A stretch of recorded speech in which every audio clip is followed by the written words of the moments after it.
In die volksmond staan dit sommer net bekend as die Royal Agricultural Society hier in Pietermaritzburg bied elke jaar hierdie baie bekende skou aan, die Royal Agricultural Show.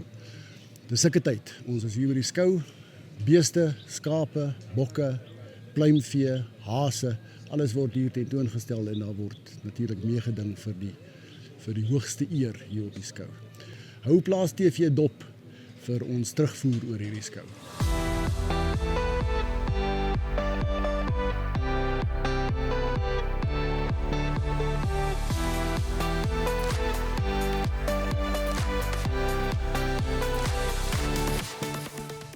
Angus Williamson is the chairman of the livestock committee here of the Royal Agricultural Society, and we are nearing the end of the 2024 Royal Agricultural Show here in Pietermaritzburg.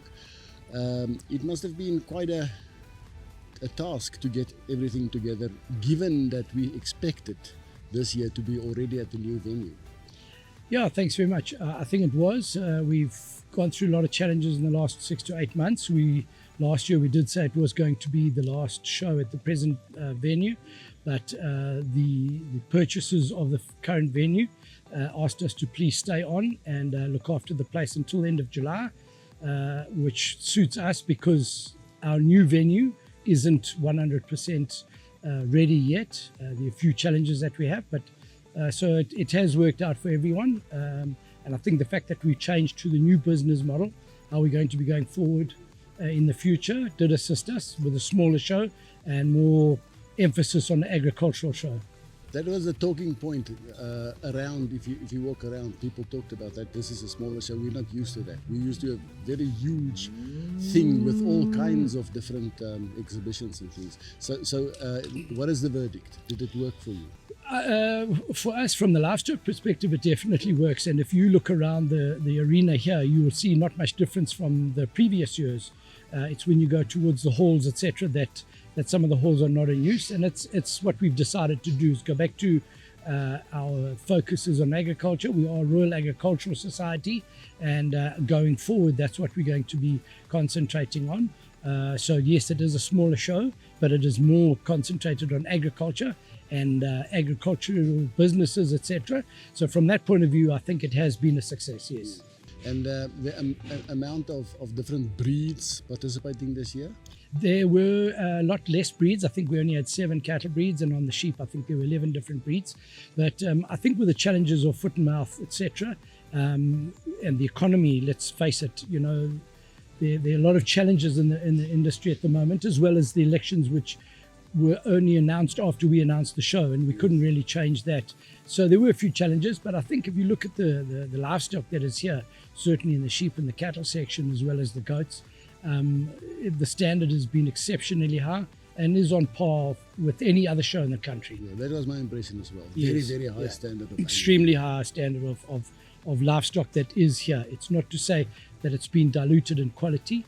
Definitely not the case. We've got exceptionally good cattle here that have travelled from around the country. If you look, one of our Dormer breeders has come all the way from Darling in the Western Cape for the Dormer Nationals.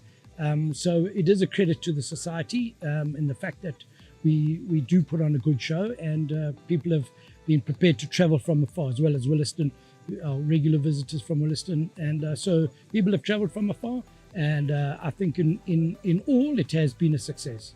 You're saying putting on a good show, and that you certainly can do. The Royal Agricultural Society is renowned for the shows that they put on here. Let's talk about the new venue. How's it going to change? What can we expect? I think we've got to have a look and see on international trends with regards to shows. If you look at, there's big shows that happen in Ireland, and it's on 13 hectares of ground. It's on a pasture. They don't have any buildings. They come in. They have over 1,000 sheep. They have probably 800-900 head of cattle. They have 200-300 horses. They have pigs. They have, you name it, poultry, you name it. And they have a show for 5 days. And if you drop past 2 days after that, there's nothing. So we would like to embrace that. And if you look at some of the shows in Australia and New Zealand, certainly it is a way to go. In Europe, so have a static show. We will have a building, quite a large building at our new venue, if that pans out, and then we will put up marquee stretch tents, etc., whatever is required to be able to house livestock people, exhibits, etc. So that's the way we'd like to go. Yes. Yeah, and okay, this might be an unfair question. Are we going to be there next year, or is there a chance that we're going to be here again next year? It is pretty much likely that we will be there next year, in the fact that all the checks and balances are in place to move. But if we don't move to that address, we do have a plan B, and it was within the Midlands as well. So we do have a plan for that. Yes. And so says Angus Williamson, the chairman of the Royal Agricultural Society Livestock Committee.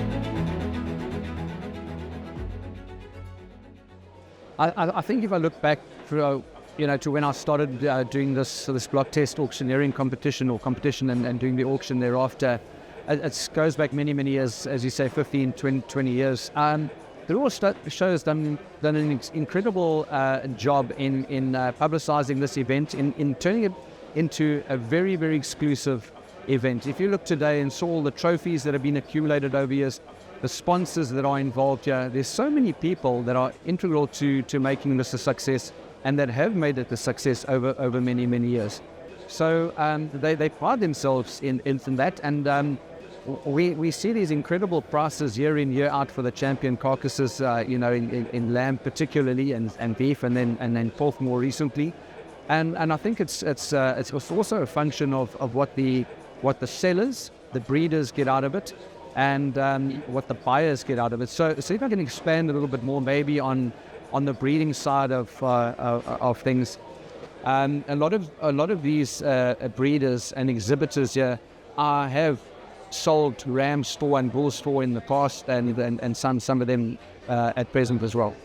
So the exposure they get in terms of the quality carcasses that are presented here, you have the commercial community who are bull and ram buyers looking at the quality and seeing that they perform. So it's just logical that they go then and start buying bulls and rams from these sellers. So they get a huge amount of mileage and marketing out of this. And similarly, the buyers that have bought here for very many years as well, they get a huge amount of publicity thanks to the Royal Show again there, and all our media, you guys, we just appreciate that.